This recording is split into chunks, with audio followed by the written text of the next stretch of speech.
podemos nos esquecer que os partidos são entidades que arrecadam recursos, aplicam esses recursos ao longo de sua existência, prestam contas à Justiça Eleitoral todo ano. E essas contas são julgadas, são analisadas por uma equipe técnica e são julgadas pelos tribunais.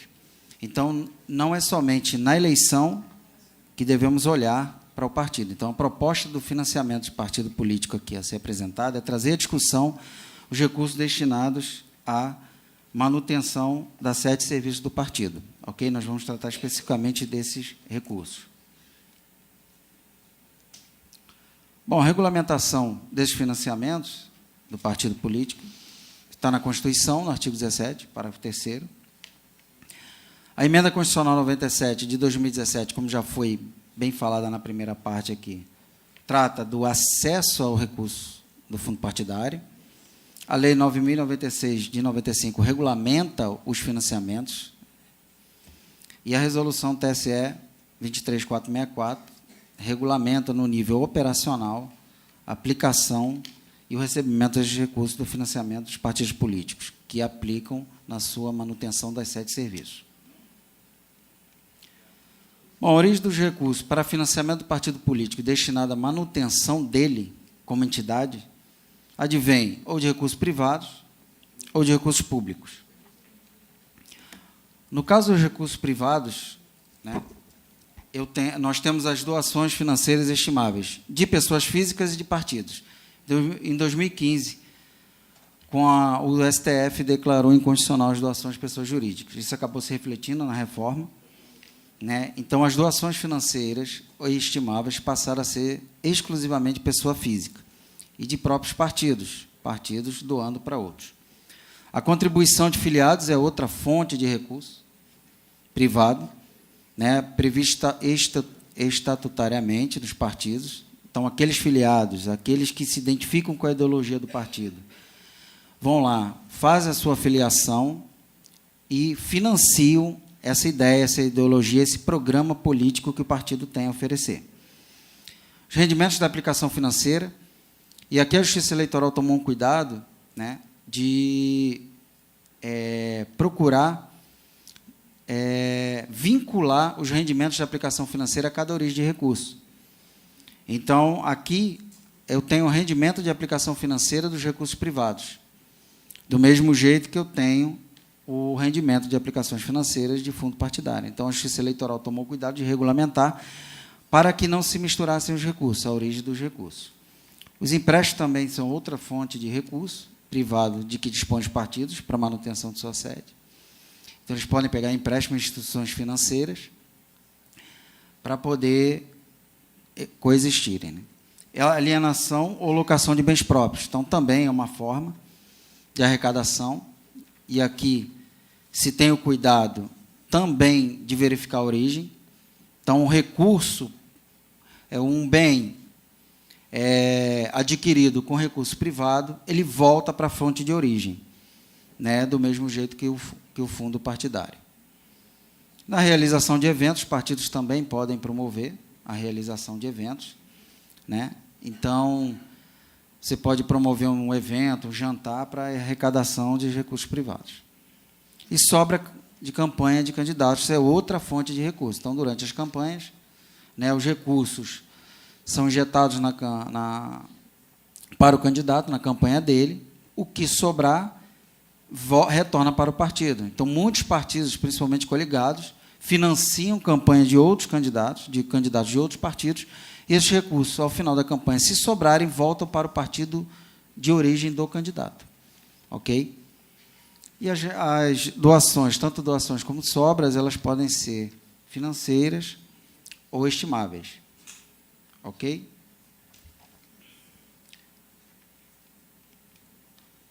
No caso do recurso público, nós temos o financiamento direto, que é com base no fundo partidário. Tá? Então, são as cotas recebidas, os diretórios nacionais recebem diretamente essas cotas do TSE, as doações de partidos. Então, um partido pode doar para outro, não há vedação nenhuma. Então, o partido pode pegar o fundo partidário, estabelecer essas doações entre eles. A alienação ou locação de bens próprios, eu já tinha falado antes, a Justiça Eleitoral tomou um cuidado de separar, de vincular, porque senão nós estaríamos permitindo que qualquer bem adquirido com fundo partidário fosse destinado à conta de recursos privados. Então, hoje, você adquirir um bem com recurso do fundo partidário, esse bem, ao ser alienado, o recurso volta para a conta de fundo partidário. Rendimento de aplicação financeira, da mesma forma. Então, a Justiça Eleitoral tomou um cuidado de separar para que esse rendimento de aplicação financeira retorne à conta de fundo partidário. E a sobra de campanha de candidatos que também recebem recursos do fundo partidário. Da mesma forma, as coligações financiam essas campanhas, ao final da campanha, sobra de fundo partidário, retorna para o partido dele, não para quem financiou, não para o partido da coligação que efetuou a doação. Bom, em relação às doações recebidas de pessoa física e pessoa jurídica, que nós temos visto bastante discussão em relação a isso, se deve retornar ou não, e tal, nós percebemos a dependência, ao longo dos anos de 2008 a 2015, de doações de pessoa jurídica. Então, assim, a doação de pessoa física, ela é baixa em relação ao que se adquiriu de pessoa jurídica de 2008 a 2015. No próximo slide, a gente vê que a quantidade de recursos, alguns partidos recebem na faixa de 600 milhões de reais, contra 6 milhões de pessoa física. Então, a doação de pessoa jurídica sempre foi forte, para os partidos políticos ao longo desses anos. Em 2015, com a declaração de constitucionalidade da doação de pessoa jurídica, isso mudou. E agora os partidos têm de buscar esses financiamentos da pessoa física. Ok? Bom, a gente percebe a dependência de alguns partidos, os maiores recebedores, beneficiários de doação de pessoa jurídica, em relação à pessoa física. E agora o grande desafio é a inversão do gráfico. É buscar esses mesmos recursos junto à pessoa física. E aí me vem algumas dificuldades. A primeira é a incompatibilidade do prazo do projeto do partido com a necessidade do potencial doador.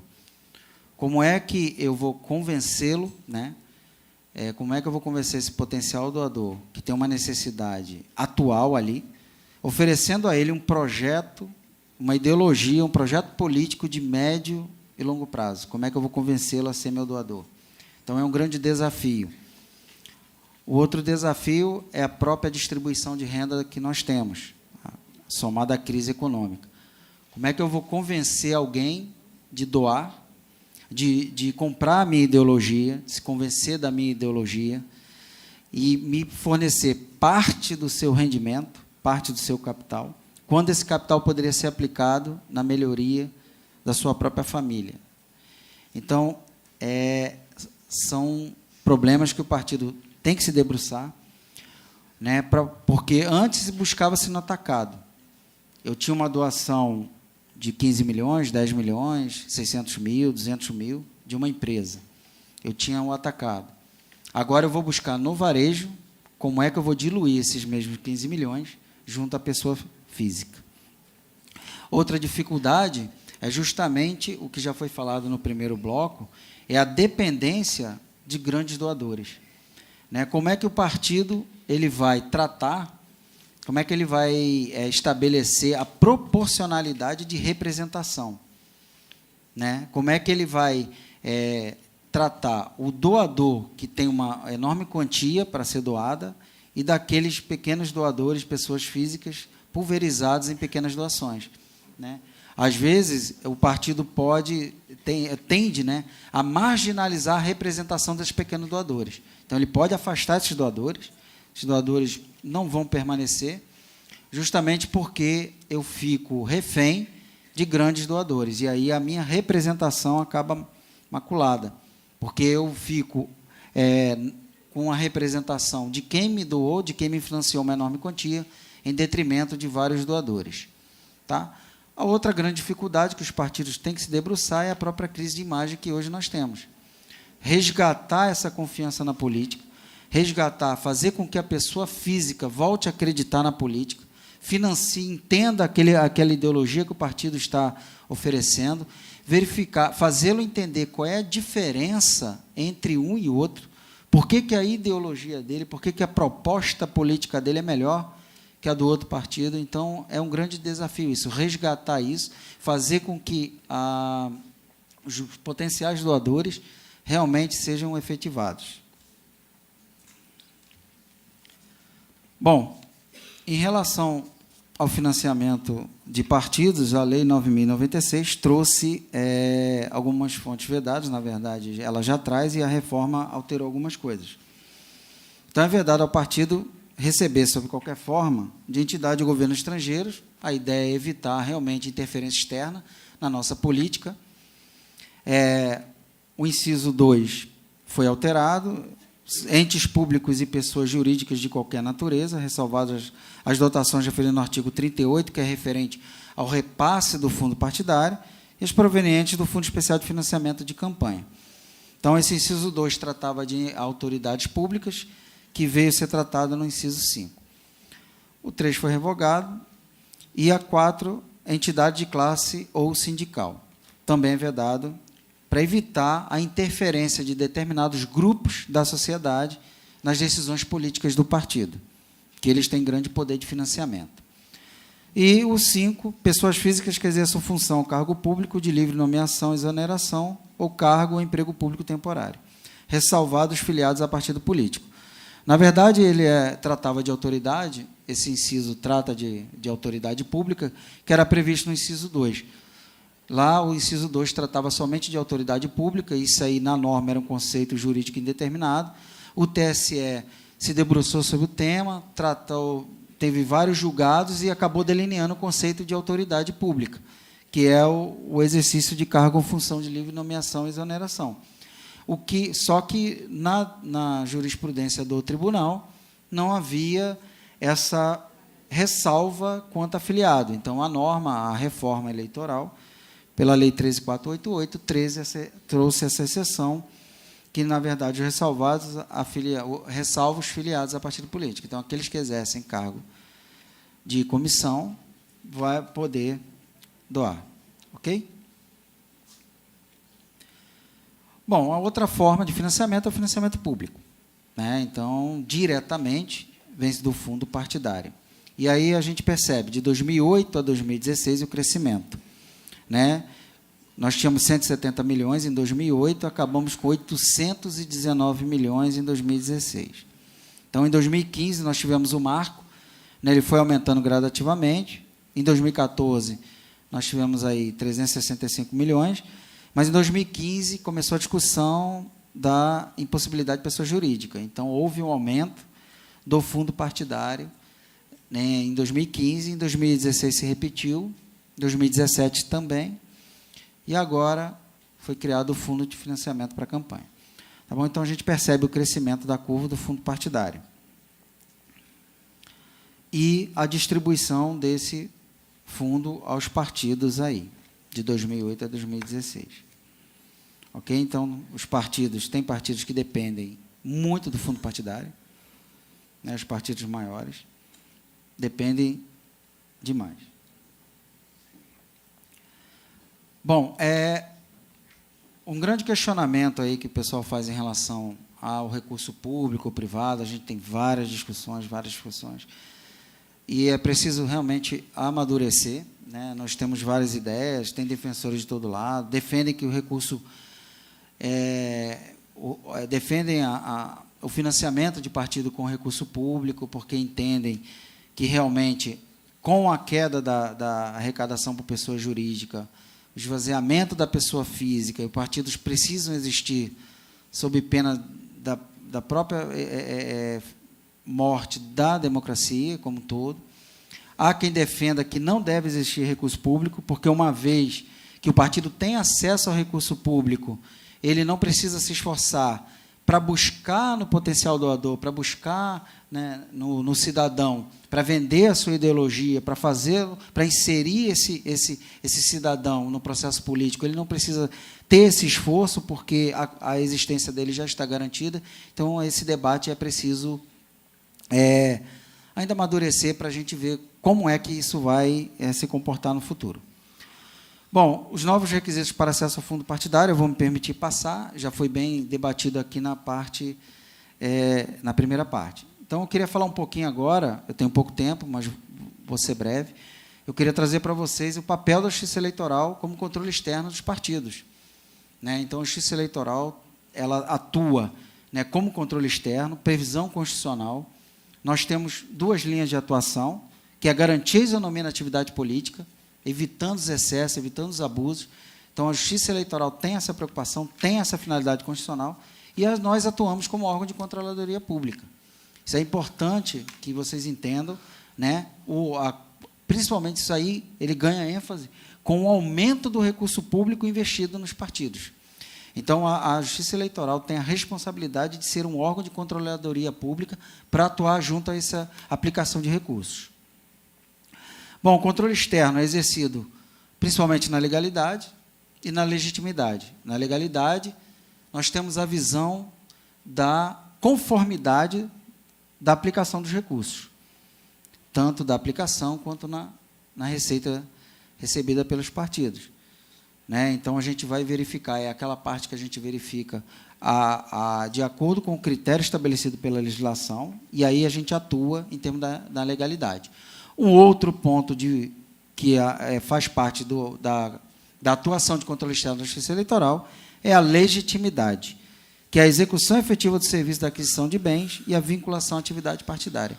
Percebam que a Justiça Eleitoral tem a responsabilidade não só de olhar formalidades, não só de olhar a execução conforme a norma, mas isso aqui a gente precisa olhar, é uma responsabilidade nossa, de verificar a execução efetiva do serviço da aquisição de bens. Né? Toda hora na mídia a gente tem lá de que os serviços não foram prestados, de que não há evidência de que o bem tenha sido realmente adquirido, e a vinculação à atividade partidária. O recurso, o financiamento público, ele precisa estar vinculado à atividade do partido, para que não haja desvios desse recurso. Ok? E eu trago a vocês aqui o sistema de prestação de contas anuais, eu vou mostrar um pouquinho, né, de forma rápida, justamente que venha facilitar, é um instrumento para a análise que a Justiça Eleitoral faz. A Justiça Eleitoral, em janeiro desse ano, disponibilizou aos partidos políticos um sistema de prestação de contas anuais. Como eu falei, nós sabemos que, em termos de eleição, os partidos e os candidatos têm o sistema de prestação de contas eleitorais. Mas, em termos anuais, de contas anuais, que prestam todo ano, no dia 30 de abril, a Justiça Eleitoral ainda não tinha disponibilizado um sistema. Os servidores da Justiça Eleitoral fizeram um esforço, tá, para disponibilizar esse ano. Então, nós quebramos um ciclo de processos físicos, de dados que não poderiam... Né, eles eram disponibilizados, mas operacionalmente não havia uma viabilidade técnica para isso, porque os processos eram físicos e estavam em cada sessão da Justiça Eleitoral, seja ela no cartório eleitoral, nos tribunais regionais e no TSE. Então, ficava muito difícil consolidar os dados. Então, o sistema de prestação de contas dos partidos da Justiça Eleitoral a gente trouxe ele num detalhamento de transações de nível necessário à fiscalização. Ele não é um sistema contábil. Tá? Então, vocês vão verificar que o sistema ele tem um detalhamento grande, principalmente em termos de recurso e de aplicação deles. A transparência da receita e despesa, o controle social. Então, a divulgação desses dados vai permitir o controle social pleno pela sociedade. A sociedade, na verdade, ela é nossa aliada, né? A Justiça Eleitoral tem as suas deficiências para poder fiscalizar a integralidade, principalmente nesse montante de recursos, nesse volume de recursos. E aí a gente precisa do controle social da sociedade. E celeridade na análise das contas, porque um grande problema nosso, principalmente em contas anuais, era a tabulação dos dados.